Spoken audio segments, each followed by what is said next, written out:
Welcome.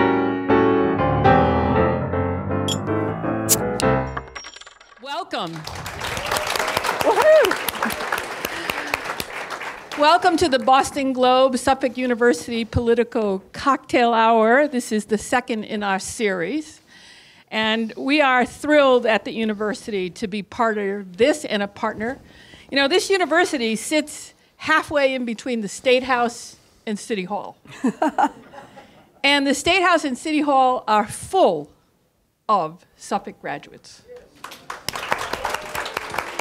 It is why we have a very special responsibility to educate well, because our graduates influence the public policy in this city and in this Commonwealth and affect the lives of hundreds of thousands of our citizens. And our mission is to make sure that we understand the issues that face our urban centers and that we provide the resources our public policy officials need to make the right decisions.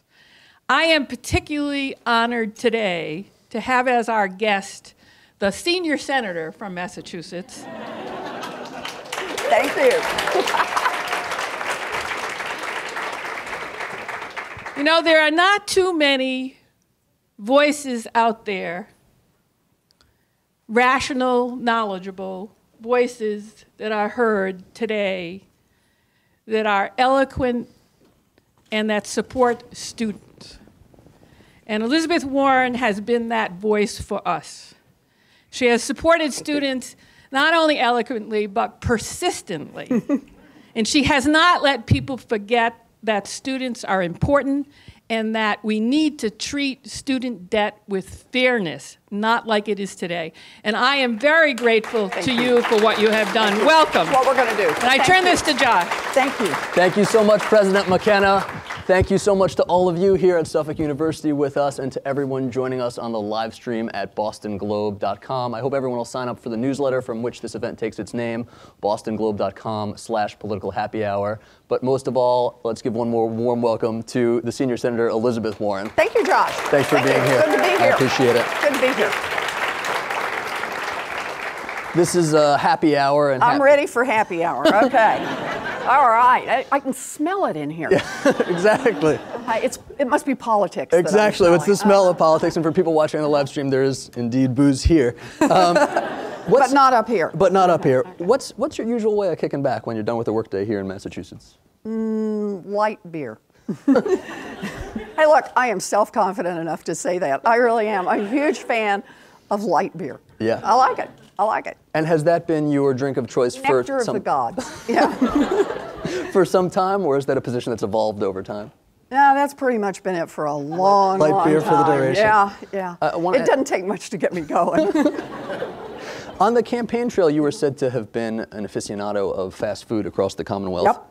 And I'm wondering whether, as U.S. Senator, you still occasionally indulge in the Mickey D's or Taco Bell or... Yep. Yep, keep going. Keep going. Do you have a... Sometimes we do Chipotle. Okay. Really, really good. But yeah, in fact, I could probably close my eyes and recite most of the McDonald's menu. You know, I think fast food is actually a good thing.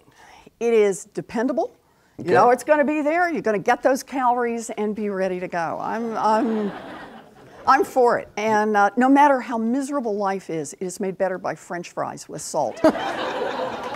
Don't think anyone would be opposed to that sentiment. Yep. Republicans and Democrats can agree. That's exactly right. Bipartisan, bipartisan. Since you were sworn in January 2013, I'm wondering what's been your proudest moment in the U.S. Senate and what's been your biggest regret? Oh, let's do biggest regret because no one wants to end on that. It was probably the day that we couldn't pass gun legislation.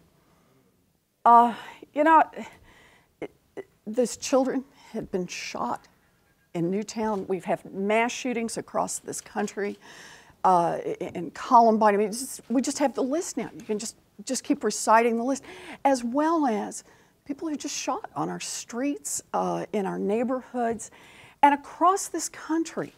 People had come together and said, I really felt like this was the moment. People had said, come on, it's time to do something on gun reform. And the idea was just some basic safety. Let's do more to keep guns out of the hands of people who are mentally ill.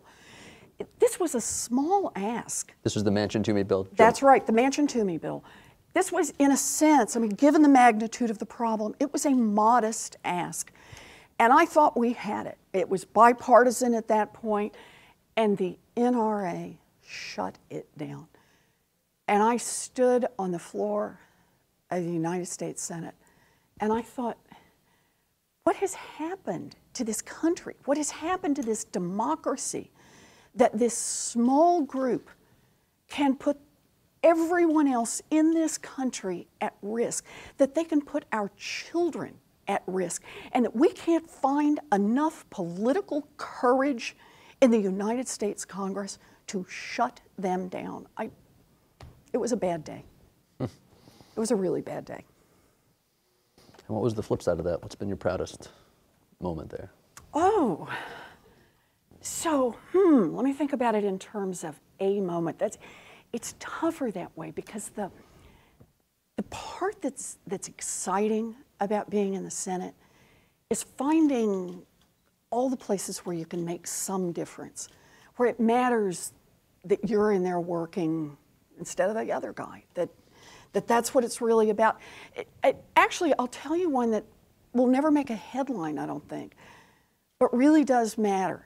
And that is, we usually think of the Congress, is the job of the Congress is to get more legislation passed. And that's the only thing. If you got legislation passed, it was a success. If you didn't get legislation passed, it wasn't a success. I learned that in 5th grade, and I kind of held it forever after. But I've come to understand there's more than that. That's very important. And it's important sometimes to, see if you can hook something on a piece of legislation, make it a little better, get something done.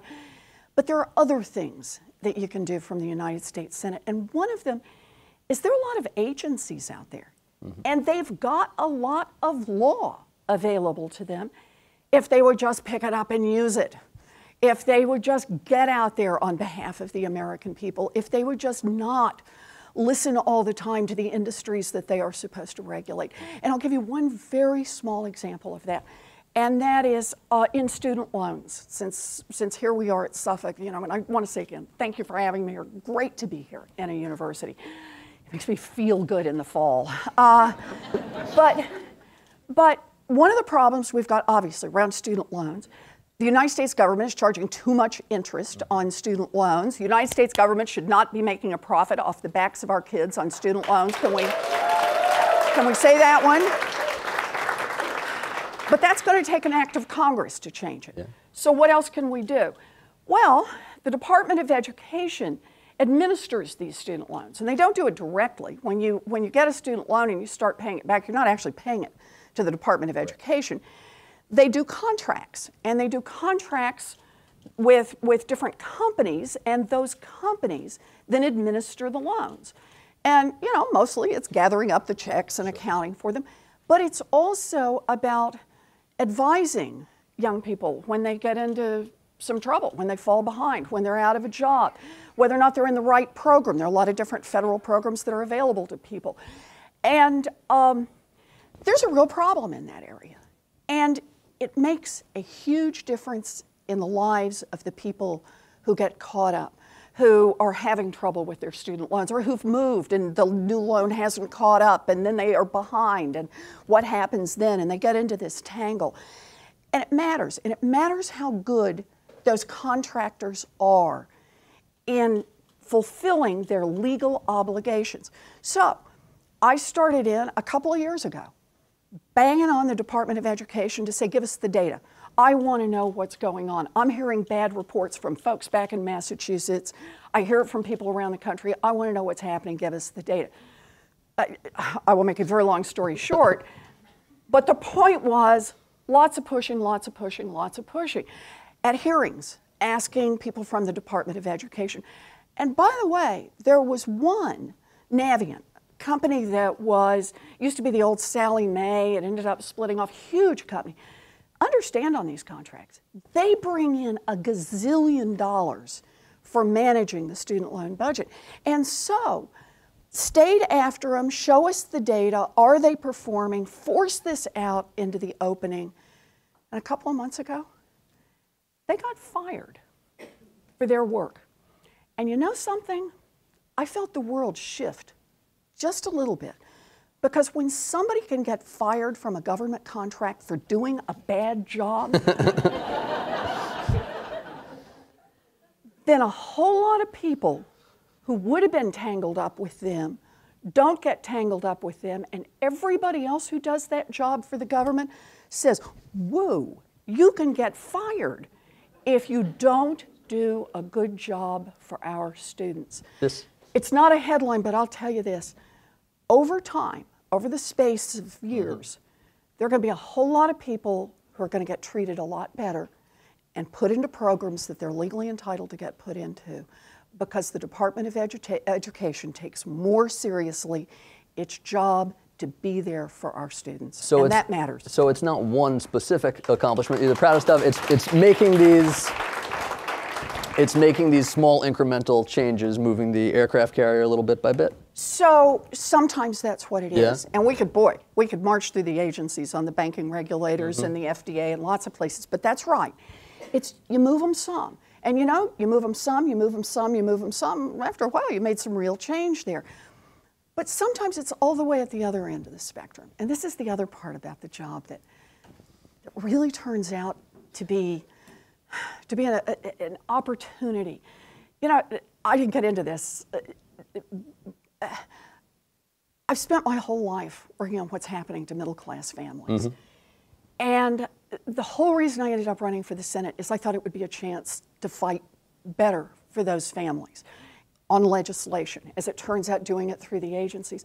But the other part is to pull the conversation, is to change what we talk about. Student loans is actually one of those examples.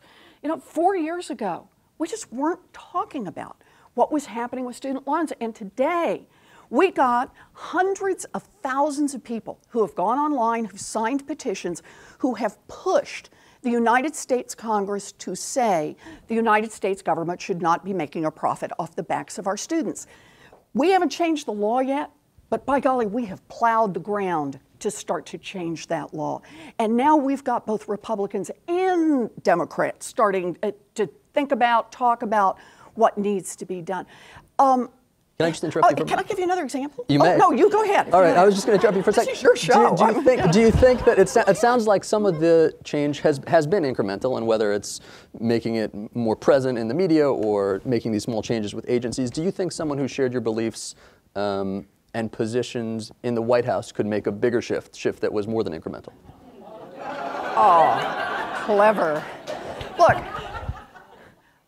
I think what it takes is a lot of us speaking out and speaking strongly about the kinds of changes we need to make. And actually, I will give you a perfect example of that, and it'll fit right in on the answer.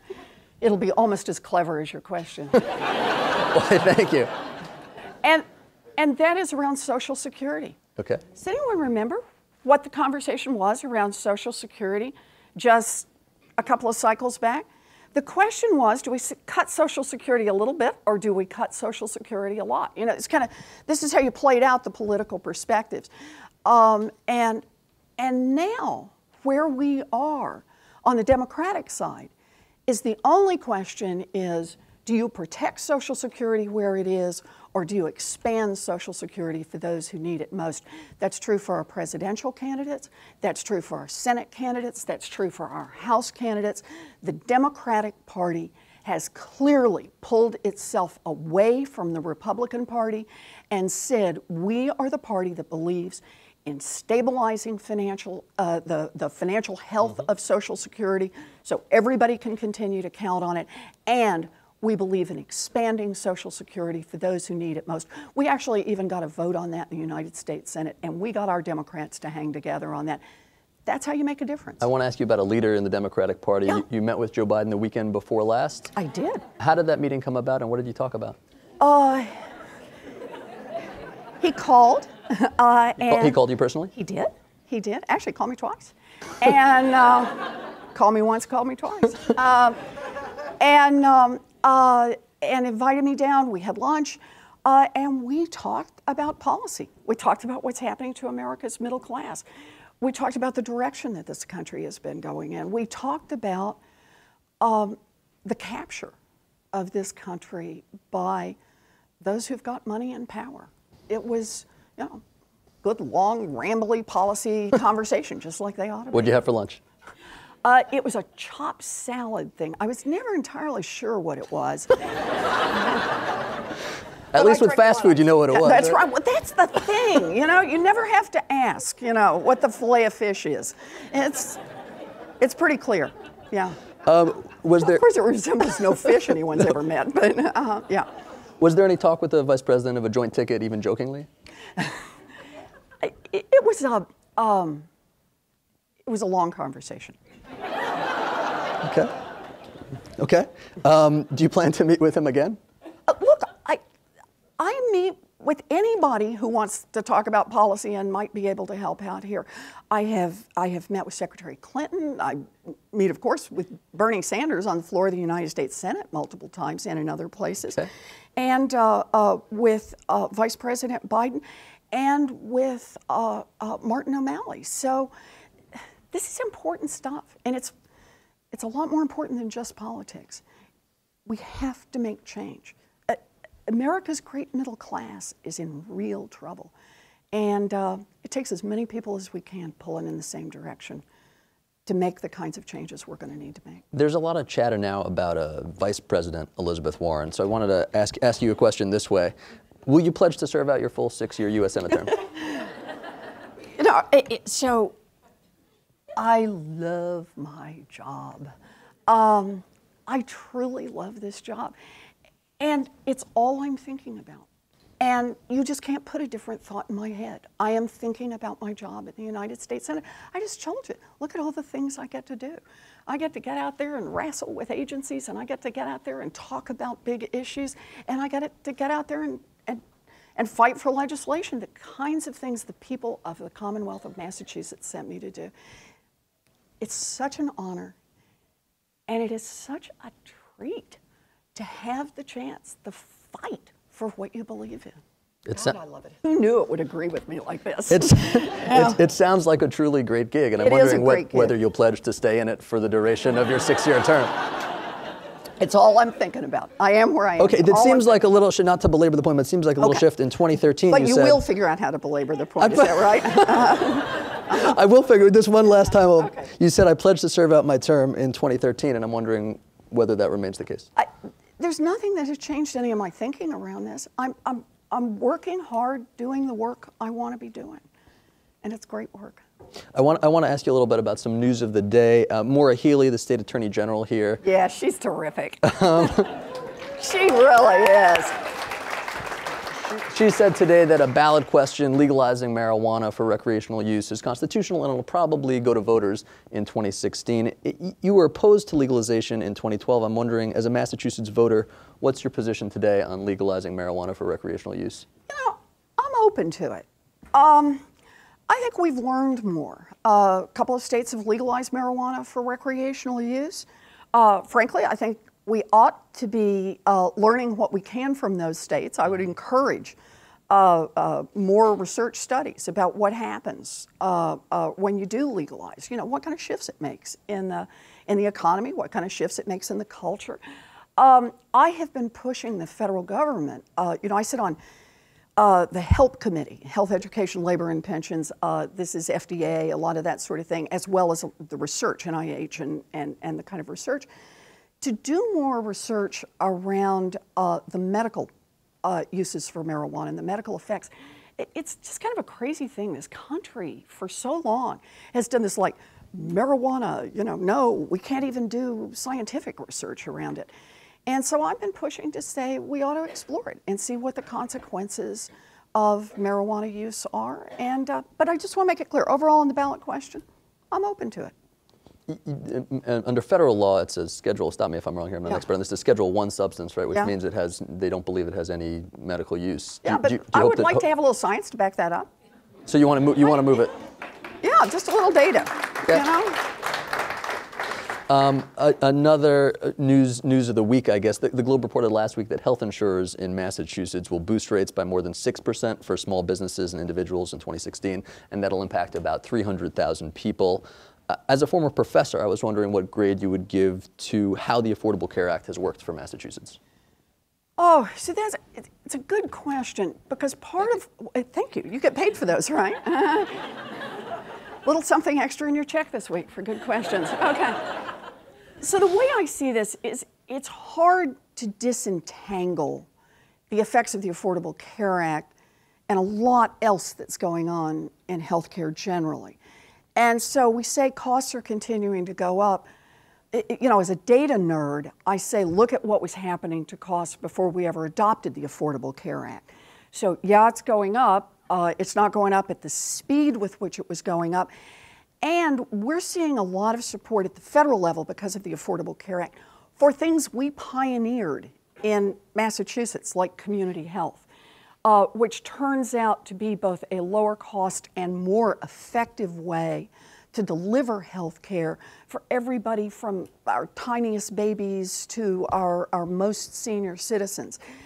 And so in that sense, yeah, we worry about costs going up. Are we going to be able to get costs under control fast enough? I spend a lot of time and a lot of energy on this and talk a lot with a lot of folks in Washington about it and try to be helpful, try to work and be constructive on this. But I do want to add one more part for us in Massachusetts. Because if I were anywhere else in the country, I would be saying A++, okay, because a whole lot more people are insured than were insured before, right? We've got literally millions and millions of people today who are covered by health insurance who didn't have health insurance before. Full stop. In fact, we should all just stop and say that is a good thing in this country. God bless. In Massachusetts, though, we were already getting most people covered. But here are the big differences that come in from the Affordable Care Act. The first one is, big part of Medicaid now gets picked up by the federal government, which turns out to relieve us some of burdens we had taken on by ourselves in Massachusetts. Very helpful to us. The laws have shifted so that young people up through the age of 26 can stay on their parents' plan. That's a good thing. No canceling insurance for pre-existing conditions. Seniors get one free health exam every year. The donut hole, remember, in prescription drugs, what is it, $940, right? In the donut hole is slowly being closed by the ACA, and we're going to have that bridged, and that will literally help tens of thousands of seniors here in the Commonwealth of Massachusetts. So my view on the Affordable Care Act in Massachusetts is that it also gets an A+, because it's added new pieces of protection. It has helped push down the costs of healthcare. It's the direction we want to go. Is it perfect yet? No, but I don't require that for an A. I say it heads us in the right direction. Ask some of my students. Okay. It heads us in the right direction, and it's provided protections we did not have before. I think it really works for us, and so I'm really happy to see it. So A++ nationally and A++? No, just an A+. A+. At the state level. Well, A++ really because of the difference it makes. It's like the difference between night and day. Here in Massachusetts, we were already living in the daylight. But it does make it better. And I'll tell you something. You want any little piece on this? Go visit some of the community health centers around this state. This is actually like one of my favorite things to do as senator here from the Commonwealth, is to go visit Codman, is to go visit Fenway, is to go visit these fabulous healthcare centers. And the thing is, every one of them is different from the other. This is not cookie cutter healthcare. They serve the populations that are in their proximity, that are in their area, and they do the work that needs to be done. I've been to healthcare centers that are doing outreach, that are in the public high schools providing information about sexually transmitted diseases and birth control and things the kids need to know about, and they do that as part of the health centers. And all of this the idea started in a good place here in Massachusetts, but ACA has helped really roll it along. There are some people at those health centers who had a lot of trouble getting Mass Health because of the trouble with the connector becoming... I know. Computer part is not good. That doesn't diminish the grade, all the trouble with the connector here in Massachusetts, the healthcare website? Look, would I like it to be perfect? You bet. Would I like the computers to work the very first time? You know, I have to say, there's never been a business where I've clicked on their website and there was a problem with their computer, except for all the ones that there have been, you know. You had me going there for a second. Yeah, I had you going, but yes, would I like it to be better? Would I like healthcare to be cheaper in the Commonwealth? It's not just that I would like it, I work for it. I get out there and push for it. But boy, to use that as an excuse to diminish the kind of change it makes that a 25-year-old is still covered by her mom and dad's health insurance at no extra cost, that someone can't be canceled for health insurance after they've been diagnosed with cancer. You know, do understand, before I ever got into this Senate business, I used to study families that went broke, that went belly up, families that went bankrupt. And one of the principal things that I worked on was medical bankruptcies. And these were people often who had some form of health insurance. But the combination of once they had the bad diagnosis and it was canceled, or they outran policy limits, or they lost their job, and when they lost their job, they lost their health insurance.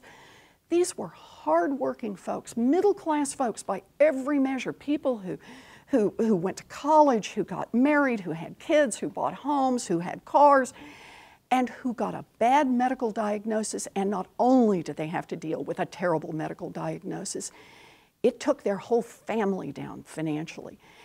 And the Affordable Care Act, no, it's not perfect, but boy, has it given us a better ability to hold that off, to push back against that, and to say families across this Commonwealth and across this country are much safer today than they were before the Affordable Care Act passed. I believe that. Thank you. We're going to go to audience questions in just a little audience questions in just a second. But before we do, I just want to ask, the Affordable Care Act is obviously tied in with Democrats. Do you plan on endorsing a Democrat for president before the nominating convention? You mean as opposed to a Republican? No. Do you plan on endorsing one of the... Oh, Josh, man, what did you have at happy hour before I got in here?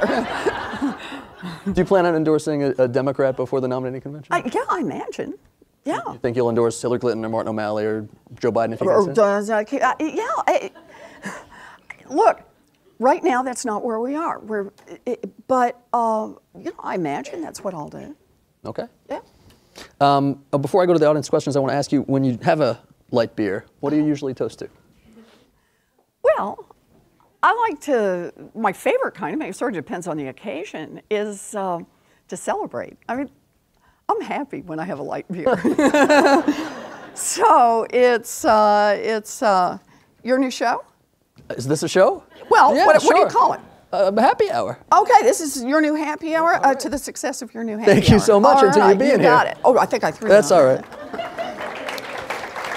All right, we have time for a few audience questions. I'll go right to them. Okay. What policies do you feel are necessary for closing the gender wage gap? Oh, okay. All right, first thing we do is we start with a real shocker, equal pay for equal work.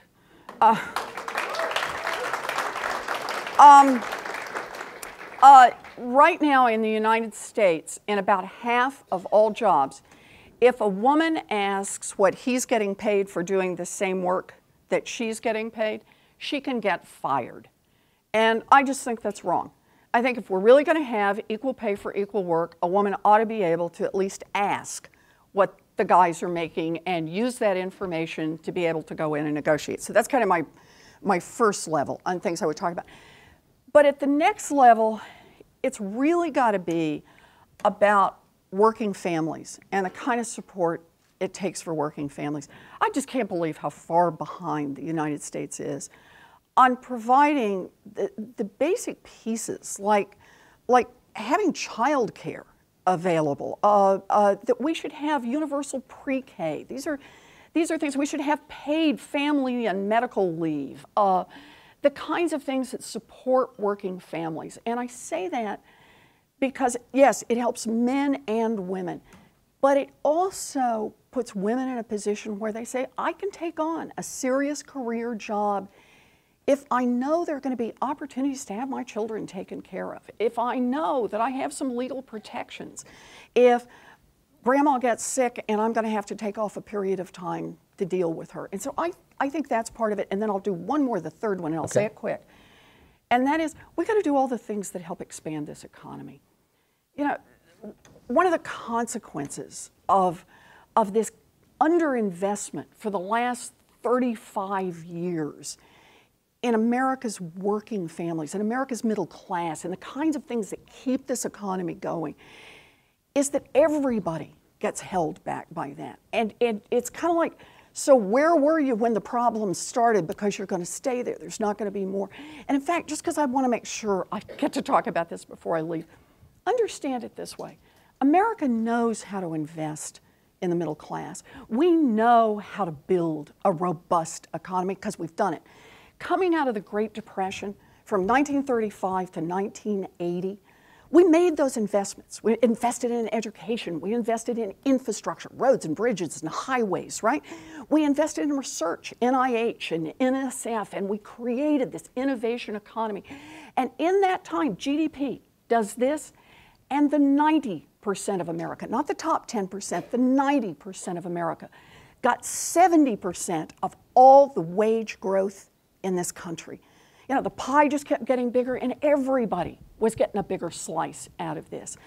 And then starts right about in 1980, we start cutting back on those investments. It's all about cut taxes. It's all about let the wealthy keep more of what they've already got. It's about deregulation, which was another way to say it was kind of code for let the banks go wild. And what happens from 1980 to 2012 is the GDP continues to go up. Only the difference is what happens to working families.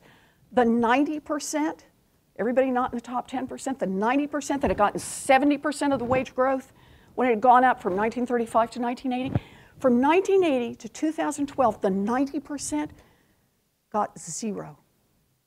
None. 100% of wage growth in this country was captured by the top 10%. This economy runs today for the top 10%. And it's up to us to change that. We need to make America work again for the rest of the people.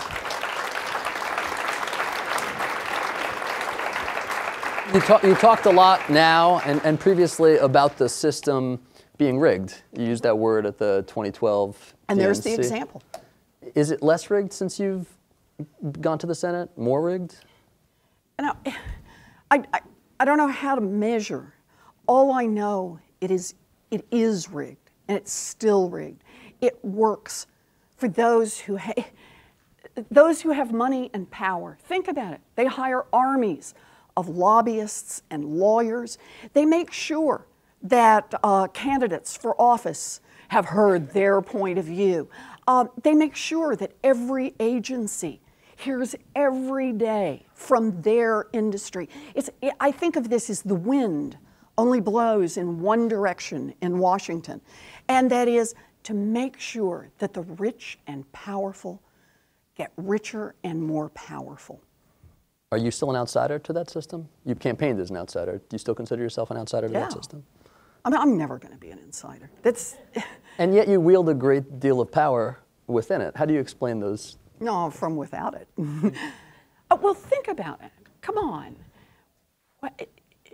Why are all the Democrats ready to talk about Social Security, and why are the Republicans like trying to find reverse on their limousines to back this up, right?